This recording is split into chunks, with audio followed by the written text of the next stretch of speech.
کردی این خراب شده چیزی بهت بده کاره. دست خالی میای تو این دنیا، دست خالی هم میری. تنها چیزی که تجربه میکنی درده، اشک، ترسه. سوال اینه تو باهاشون چیکار کردی؟ یه نگاه به دور و برت بنداز. فقیر داره فقیرتر میشه، پولدار پولدارتر. آدمای ضعیف فقط یه پلن واسه بالا رفتن یه مشریس. اون وقت تو این وسط دنبال چی میگردی؟ عدالت. عدالت واسه احمقاست. لبخندای فیک آدما رو باور نکن، براشون نصرفی توفم تو صورتت نمیندازن، زنده زنده میخورنت. فکر کردی نفسم از جای گرم بلند میشه که اینا رو میگم ها؟ این دنیا کثیف در این نسخه هاشو واسه من پیچیده. سعی نکن اینجا آدم خوبی باشی. آدم خوبا همیشه قربانیان.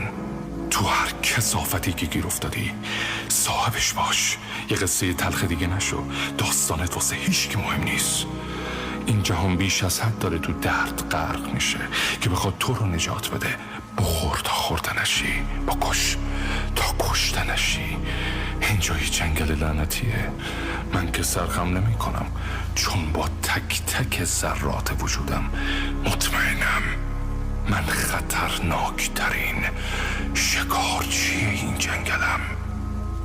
راستی همین الان که اینو میشنوی داستانت داره نوشته میشه. یه کاری کن ارزش خوندن داشته باشه.